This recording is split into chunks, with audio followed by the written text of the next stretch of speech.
Today we're celebrating the return of Wicked on Broadway, and we'll go behind the scenes of Return to Oz with the film's composer, Oscar winner David Shire. Our guest co-host is Christopher Castanho, a new member of the Oz Club. This show is brought to you by the Oz Club. Since 1957, the International Wizard of Oz Club has been bringing fans together. Go to ozclub.org to join. Hey, Christopher! Hey! How's it going? It's going great. Thanks for having me. I'm super excited to be here. We're so glad that you're here. How did you hear about the Oz Club? Well, I've been an Oz fan since I was 2, but I was scrolling on TikTok and I saw the Oz vlog, and I'm actually a huge fan of Tori and the Oz vlog, so I was like geeking out when Ryan said that Tori was going to be here, so that's how I found out about the Oz Club. Are you serious? That's so cool! Yeah, big fan. Tori, you. You kill it on social media. In addition to the Oz vlog, you're also doing a TikTok that, wait, what? How fast did it grow? How many followers and how much time? It's over the last few weeks, we've acquired 20,000 new followers, which is really exciting. And of course, we're always shouting out the Oz Club. So I'm so glad that you're here, Christopher. That's so great to hear. We're spreading the gospel of Oz everywhere we go. Really, really great. Well, Christopher, we definitely want to get to know you a little bit better. But before that, let's all discuss some Oz hot topics, beginning with this new production of a show called My Witch, The Margaret Hamilton Stories. It is a one-woman show. And let's take a look at a clip of the teaser. Ding dong, ding dong. Ding dong, the witch is dead, witch old witch. One day, my husband, he's a playwright, he came in and said, "Darling, I'm writing you a one-woman play about Margaret Hamilton." "The Wicked Witch of the West? The witch?" I said, "The witch?" Well, and then he said, "Well, no, not just about the witch, but about Margaret Hamilton herself." Well, almost instantly we discovered that Margaret Hamilton was one of the all-time great American character actresses. Now, you know the difference between a character actor and a star, don't you? She did like 100 movies and 100 plays. Zoe, what do you think of this show? This is actually the first I've heard of it, and I'm super, super crazy excited because I love Margaret Hamilton, and I feel like she's often an unsung hero of the world of Oz. Mm-hmm. We talk about the witch all the time, but how often do people talk about Margaret herself in this amazing story, this single mom in a time before being a single mom was a thing that you could really do while supporting her son being an actress at the biggest studio in Hollywood. So I'm really excited to see it. And from this preview, it looks like the actress is really nailing that Margaret Hamilton voice and mannerisms. Zoe, I totally agree with you. And that's Jean Taffler in this one-woman show. And I love how she gets the inflection of Margaret Hamilton totally in there. I'm curious to know how much of the making of The Wizard of Oz is included in this. Tori Hamilton herself, she's got a sash on her hat that was made from one of Margaret Hamilton's actual replica witch dresses. And Margaret Hamilton, to me, I'm a single mom. She's a hero for single mothers everywhere. Not only did she work and make a living and make a great impact, but she was also a teacher who really, really cared about children and advocated for children for the rest of her life. So it's so nice to see her get such a fitting tribute. Mm-hmm. Christopher, is this a show that you would check out if you were local? Absolutely. As a theater person, I love one-person shows. I think the way in which actors can be so transformative and all the different characters. Yes, and I agree. I think it was funny. There was that like clip of like Margaret Hamilton talking about like they wanted to see me for The Wizard of Oz, like for the witch. And I always think that's like a funny sound clip and part. And she seemed to do it justice incredibly well. Mm-hmm. And Zoe, you do your own Maggie. I do. I've never tried to do her as not the witch, but now I'm like, maybe when this comes up for licensing, I need to brush up for that. That would be so good. That would be so fantastic. Absolutely. Well, another exciting Oz in the News event is Wicked is back on Broadway, and our very own Tori got to attend. Tell us everything. So it was a magical night. It was a pretty singular experience. This was my 11th time going to the Gershwin Theater to see Wicked on Broadway. And it was the most unique experience I've had thus far. The crowds were absolutely insane. Kristen Chenoweth was there. Stephen Schwartz was there. I now know Gregory Maguire was in the audience, and thank God I didn't know before. I would have sought him out. It was just incredible. The audience just was spectacular. That's one of the greatest things. Don't you all agree? I mean, we're all from the theater, right? And going to see a show, no matter how many times you see it, it's always new. But then a special event like this must have been really spectacular. Tori, you did, as you do, cover it for your vlog. Let's take a look.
What a night. That had to be. It was insane. It was more like a rock concert than a Broadway show. It was the longest production of Wicked I've ever seen because the audience literally stopped and cheered every 5 seconds. There were a couple of times where they were like paused mid-phrase because they were waiting for the audience to die down before continuing, and they were like looking at the orchestra like, oh crap, what do we do? And it was unlike anything else. And as you can hear, I just went apoplectic when Kristen Chenoweth came out, when Stephen Schwartz came out. And it did look at the end like they were going to make speeches. And as you could see, the actress playing Nessarud had a piece of paper in her hand. Stephen Schwartz stepped forward, and then the curtain abruptly came down, and he had to stumble back to avoid being hit by the curtain. So I don't know what happened there. It looked like a speech was imminent, and then it didn't happen. But no matter what, it was just a spectacular evening. That's unforgettable. Christopher, how many times have you seen Wicked? I've seen Wicked 3 times, twice on tour, once at the Gershwin. And it is magical on tour and on Broadway. It is just the more immersive on Broadway as the proscenium kind of extends and the whole experience, and the monkeys fly over the audience. So I'm obsessed with that show. And I've seen those videos, like Tori, from like all the different angles. It's wild how many people were just like in the Oz community, like, and Broadway community were just like, so like, they documented it beautifully, and so did you. So thank you. Right. You know, I mean, Zoe, you know, anytime you go see a show, it's put away your cell phones, silence everything. You're not allowed to record. But I love how forgiving and encouraging Broadway was, not just at Wicked, but at all the shows that have come back, to let their audience, at least at that initial showing, film some things. It's funny you mentioned that because I'm friends with Gregory Maguire on Facebook, and he posted videos. So he clearly had his phone out during the show. And I think if Gregory's got his phone out, that's just permission for everyone else. So I thought that was really funny that he was posting that. Just, you know, they did during intermission, a lady walked up and down the aisle and went, guys, please don't film. Like, but we're not going to do anything. Like it's a joke. They have to remind you. And obviously I took more video than I posted, but I always cut any performance elements because that's, you know, that's sacred. And right. They'll pull your video right down if they see like clips of the actual performances. So I cut those out. Mm-hmm. But I just wanted to document for posterity the reactions of the audience. For some of those people, that was their Broadway debut. What a debut night. What a night, exactly. And I just loved your footage and hearing you scream. I mean, it was your like uncontrollable joy is so much fun and infectious. And so I just love that you were there, and thank you so much for giving your own perspective of that evening. Let's get to know Christopher a little bit better. So, you mentioned you have the background in theater. Tell us about it. I have been in the theater since I was very young, and I grew up and went to a performing arts high school in Hartford, Connecticut. And I actually performed in a Judy Garland 90th birthday celebration cabaret, which was really cool. I then went to college and studied musical theater at Shenandoah University, and now work professionally in marketing and theater education. So it's been a really fun journey getting to both, celebrate Oz. I was the Scarecrow in 6th grade, and that was fun. I knew everyone's lines. So people would just look to me when they wouldn't remember. And so it's been a lot of fun. And I think theater and storytelling especially is a big passion of mine. That is so awesome. And I had no idea that you were a fan of my videos. Do you remember which of my videos you first saw? Oh gosh, I think it was definitely one of the ones where you're like playing the other person with the sunglasses of like, oh, the Munchkin like hung himself in the Wizard of Oz or something, and it's like, actually that's like not what happened. Let me tell you why. And so I think that was a really funny just thing to like scroll and like hear. That's awesome. So what has your experience in the club been so far? Well, it has been really cool getting to just kind of join the Oz community and, on the website, get to read so much about like the background of L. Frank Baum and all of that fun stuff. And also get to read the Baum Bugle. I got my first copy. I was like so excited. And getting to read all of the different perspectives of Oz fans from all over the country and all over the world, even because it's the international. Well, that's great. And as kind of our self-appointed representative of the club here on the show, I mean, we're all representatives, but I always do the pitch. I'd like to say, welcome. Thank you. And so that actually brings me to my next question. You've mentioned the MGM film, you mentioned Judy and Margaret Hamilton. Are you exclusively an MGM fan, or does your fandom kind of trickle out all over the board? Are you a book fan, a Return to Oz fan? What's your favorite? Yeah, so I have been pretty exclusively an MGM fan for most of my obsession, my life, my love of Oz. But more recently, my fiance bought me a Charles and Winthrop and Sons like reprint of The Wizard of Oz, The Wonderful Wizard of Oz. And so now I've kind of gotten back into my obsession of collecting the books, and I'm reading all of the books. And so I just finished Ozma of Oz, and I finally just saw Return to Oz this past week for the first time ever. And so that was really exciting. I've seen Wicked, Oz the Great and Powerful, but not that one. So that was really cool. Well, before we started, Ryan mentioned something about you have a special autographed book. Oh, yes. And so when I was 10 years old, I got to meet Jerry Marin, the lollipop munchkin, at a ice cream store. So I don't really know. So he signed this book for me. And it's the Down the Yellow Brick Road, The Making of the Wizard of Oz. It's very worn because I love it. But yeah, he was just at an ice cream shop in Connecticut. And so I got to meet him, and that was really cool. Oh, and he was the sweetest guy. So that's amazing that you got to meet him. Yeah. So Christopher, you mentioned that you are recently reading some of the books, and I know that you waited to see Return to Oz until after you read the books it's based on. Books 2 and 3 in L. Frank Baum's series, The Marvelous Land of Oz and Ozma of Oz. First, what do you think of the books so far? I love them. I think they're so interesting. As an adult, I'm so fascinated in world building from a writer's perspective, and so it was really cool to be able to see the different aspects of Oz and getting to meet some of Jack Pumpkinhead, some of these other characters that aren't like the the famous four, or even learn more about the Scarecrow and the Tin Woodman and the Cowardly Lion. So it's been really cool. I've really enjoyed it. Mm-hmm.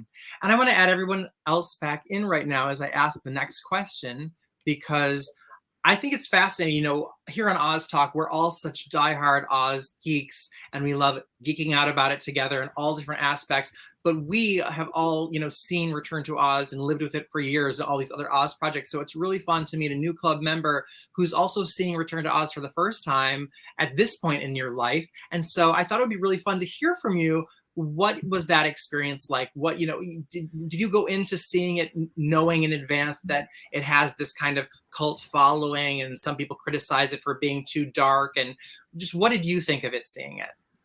Yeah, it was interesting because growing up, like my grandmother's sisters were like, you don't want to see that one. The MGM is the one that you want to like be your Oz and everything like that. So I didn't really watch it, partly because of that. And so I had understood it had a cult following, and there was a lot of nostalgia. My fiance like loves it. So it was kind of funny. He was like, I can't believe you've never seen it. So I saw it and it was spooky, y'all. It is spooky. It is way spookier than I like would have thought. I was like, oh my gosh, I'm like a grown person and I am scared right now. What? But you had read the book. So, I mean, with the exception of that in the opening Kansas with the electroshock therapy, which is just so left field, everything else that's spooky was in the books, right?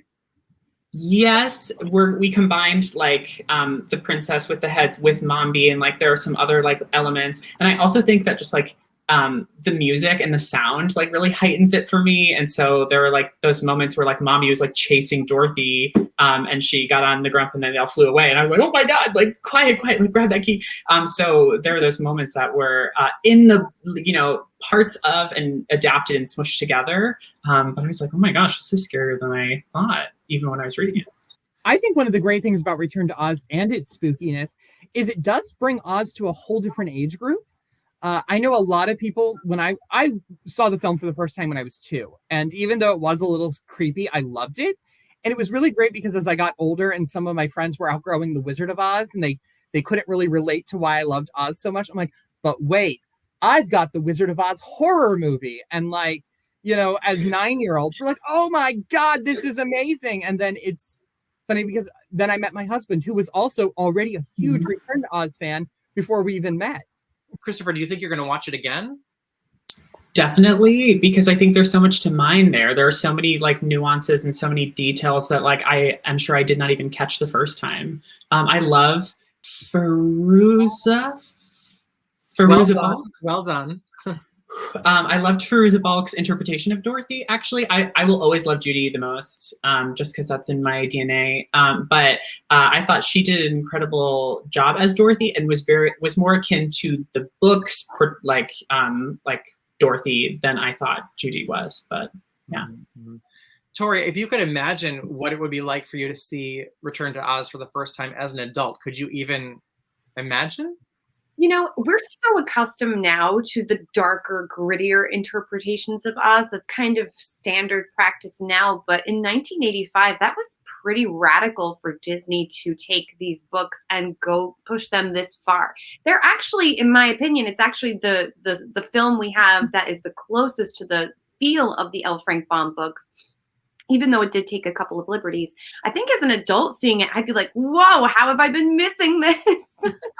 Christopher, I loved that you mentioned that you enjoyed the sound and the score from Return to Oz. I had the opportunity recently to sit down over Zoom and chat with the film's composer, David Shire. And my full interview is available at my website, ryanjreviews.com, but I thought I'd show a clip right now. Walter had heard he knew the main theme, blah, blah, blah, blah, blah.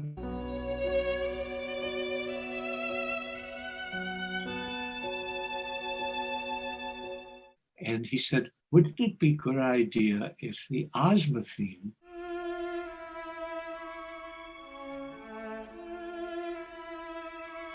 went in counterpoint to the Dorothy theme, so that when there was that reuniting of her alter ego Ozma and Dorothy back at the farm, in that mirror scene at the end where she looks in the mirror,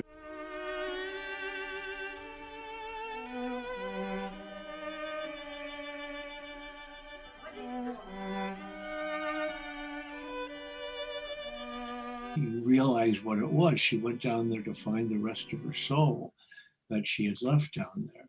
So Walter said, well, see if you can write it as a counterpoint, because it would be wonderful in the last scene if they went together. That was a great idea, but it's very hard to write a counterpoint for a theme that you've already written that you don't think you're going to write a counterpoint for, because counterpoint in this case had to be a theme that could stand by itself. So it took a while, but it was worth it. Eventually we got and at the climax of the last scene, you hear the two gloriously come together. You just mentioned something that I didn't consider before in viewing Return to Oz, which is Dorothy going down to find her soul. It's a really interesting concept I'd like to explore for a moment with you. What were the behind-the-scenes conversations like with Walter? Was there a spiritual awakening that Dorothy went through in this film? Was there some other kind of component maybe below the surface of what we just see as the audience? Well, he saw it as Dorothy, that call to Oz, which you hear right from the first scene when she's lying awake at night.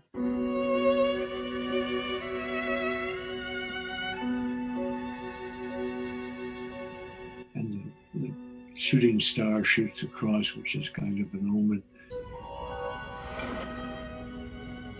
He thought of her journey as going down to try to find the missing piece of herself that she left down there when she came back. Because yes, she liked to come back, but she realized that she had left something down there, all of her friends.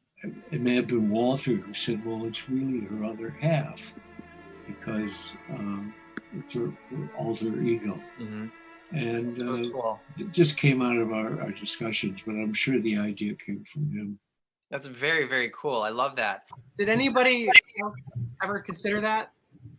Well, it's interesting because in the original versions of the screenplay, it was saying that Ozma almost looked exactly like Dorothy, and there's a holdover to that in the Golden Books. When Dorothy sees Ozma in the mirror, she even says, "Oh my goodness, you look just like me," which she doesn't in the final film, but it is interesting to see how they kind of created Dorothy in the original screenplay to have had her own Oz counterpart. And that's why, everyone else had a counterpart, so why shouldn't Dorothy? She was enchanted into a mirror and she had to retrieve her. So that does add a great new depth to the story that I wish would have been explored a little more explicitly in the film. Mm-hmm. Tori? That is such delicious subtext, and clearly I'm not bright enough to get that from watching it on my own. But when you hear from the composer, because there are things like this in music composition all the time. Stephen Sondheim is famous for writing inverts of his themes to tell a specific message, and it's just genius. It's just genius storytelling visually and with the audio. It's just fantastic. And listening to him talk with such tenderness about this experience for this film that means so much to so many of us, it's just delightful. I am proud of the interview. If you get a chance to see the full one, he goes into all the unique changes and how they chose certain instruments and what the themes mean for Jack and TikTok and Mombi and everything. And there's really cool surprises there. So the full interview is at ryanjreviews.com.